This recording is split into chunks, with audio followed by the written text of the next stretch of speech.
I'm going to talk about change because that's basically everything I did since I was 15 years old, helping small children to get lost of their fear of falling by being a judo trainer. How can we as people think different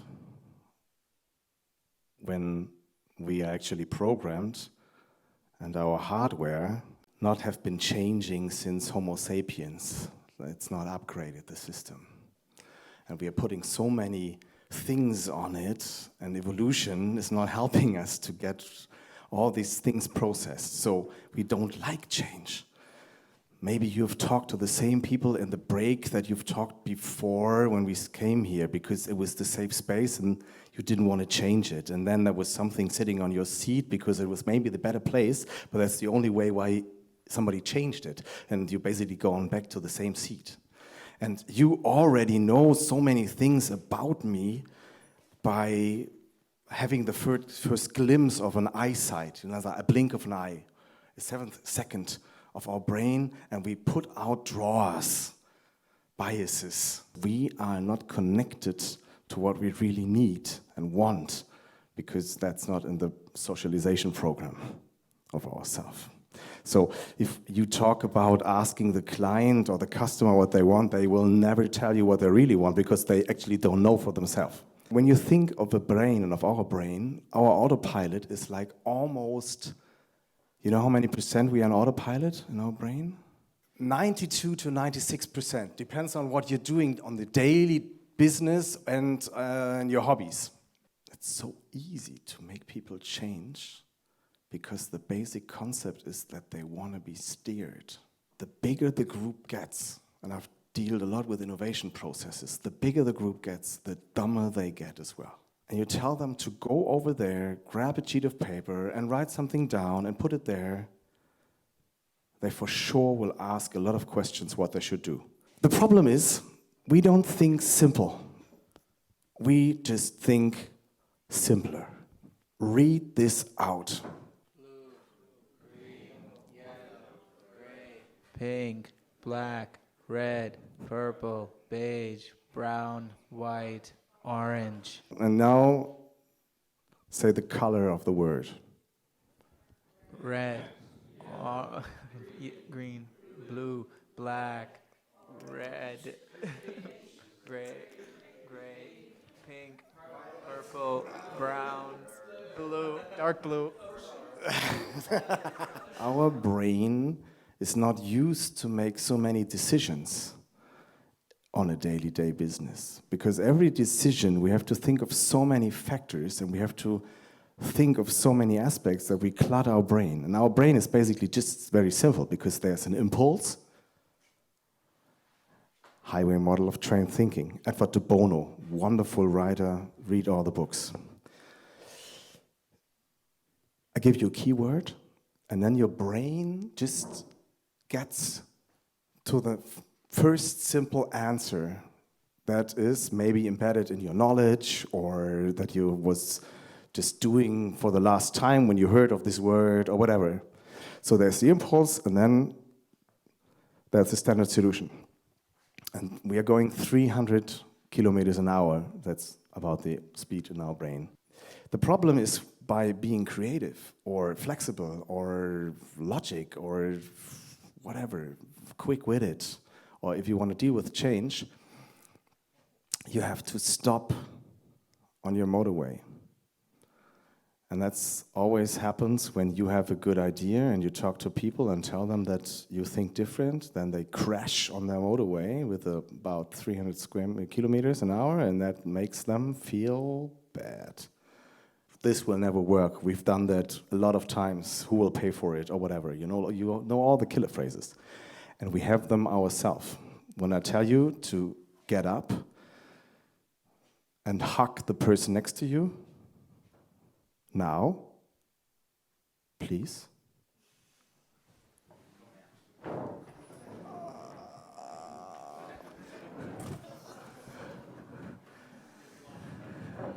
The thing is, when people sit right here at the motorway, it's really tough and hard because their car got crashed 300 kilometers an hour, and they keep on whining, and they don't want to go away because they want to, so they're sad. But how you bring them up to the green fields to explore other things? How do you do that? You don't have to crush them first. I didn't crush you because I was always talking about flexibility, and I put so many words inside that you're now going to be adapting to change and so on. That's why maybe you're just already worn down, that your resistance of not hugging was not there. So you have to put out a concept of what's the perspective, what's the vision outside. Visualize something that you haven't, maybe that's impossible. Philip talked about it as well. Like if there's no vision, you can't do something different. Please get up, put your right arm in front of you, like finger, right arm, like finger, okay, as a, and then turn around clockwise as far as you can. As far as you can, and then remember the point, all right? You got it? Get your hands down and close your eyes. Relax. And just in your brain and in your thoughts, you do the same thing. Open your eyes. Put up your finger and turn.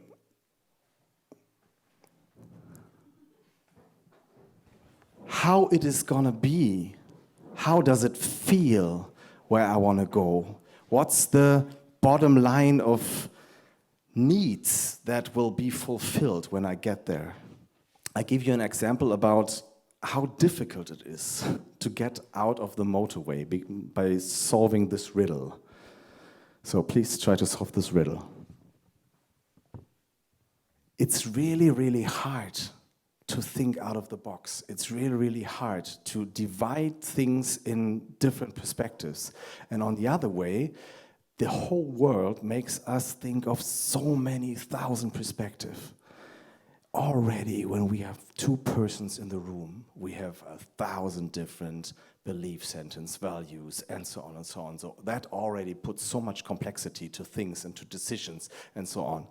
Empathy is just not enough. It's talking, and understanding myself before I can tell you what I really want, and so on. And we are also trained and worn down by that. Because, you know,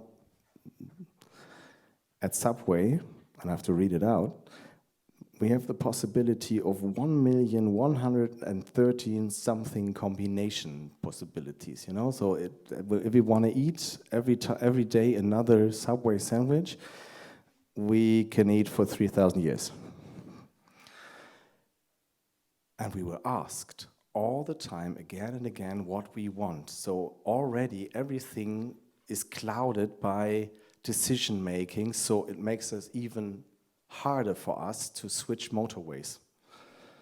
Maybe if you heard about decision-making meetings, Jeff Bezos never does any decision-making meetings after 12 o'clock. Because up to that time, our brain is worn down by decision-making. When you snooze the clock in the morning, already worn down decision-making possibilities, flexibility in switching the motorways. When you don't choose what kind of clothes you wear in the evening. Don't want to talk about this, but maybe if you've been there. I just want a simple coffee, but 20,000 questions to ask. So there is it's a designer and Henrike Stefanie Gens, and she just basically wanted to get rid of things. So she tried to sum up everything she got, and she tried to put it in clusters.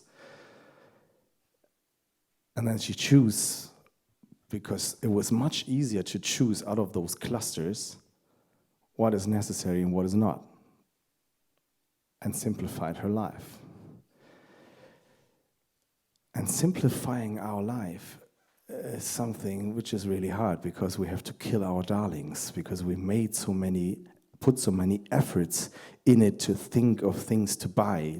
Who of you already bought something which is actually shitty, but you bought it, was expensive, and you thought so many things that you just tried to make it valuable? It's like, raise your hand who has something like that. Yeah, so that's why ideas get the winning point in pitches, because so many people put so many effort in it, because it's so hard. If we use this brain memory there, we don't want to. Every brain cell consumes 100% more energy than all the other body cells. So there's a system of making us be stupid because we don't know when there's something to eat next. 3 things we have to do that makes it easier. The empathy part. Huddle. That's what high-performance teams do. You just hugged each other. Get close together with someone with a totally different perspective, a totally different role, a totally different mindset or knowledge set, and be very trustful, very close together, and talk about the same aspect, same thing, to put every perspective in it, so that you get an idea of possibilities. Otherwise, we won't do it ourselves. It doesn't work. The thing is, and huddling does the same thing, because it doesn't work if you don't have courage. Who needs to be more courageous? The person that jumps off the 10-meter tower, or the one who's climbing back next to his friends, crossing all the friends and saying, no, I don't want to do that, because know what you want and try to find that out and talk about it with others, because otherwise I get wrong customer answers, you know. It's like, and the most important thing is that this feeling of climbing down is always related to failure. You know what failure has always been in all the points where something happened like a failure? It has been evolved to something like knowledge. You know, like everything we know now has been a failure at some point, and then it's talked about, and then there has been something innovative around it so that doesn't happen again. So the thing is, talk to each other more about where you did something wrong, because it shows the huddle, the brave aspect of what happened and what was wrong and what was bad. And that is where we learn from, because we don't learn from just knowledge, we learn more from people's experience when we trust each other and when we work together with different opinions. And then we might find out what's really important. So, everything we see or know has at least 1 million perspectives. And if you don't think of something, okay, I can't sit here. If you don't think of something that is for someone else different, then don't do it, because it's, where's flow? Bullshit. So everything has to be valuable for many people, but you have to find out first and have to make many mistakes. So, talk to each other. And the last thing I wanted to say is, the last 3 minutes, choose someone in the room you don't know and talk about this person, about something where you did something wrong, and learn from it. Have fun.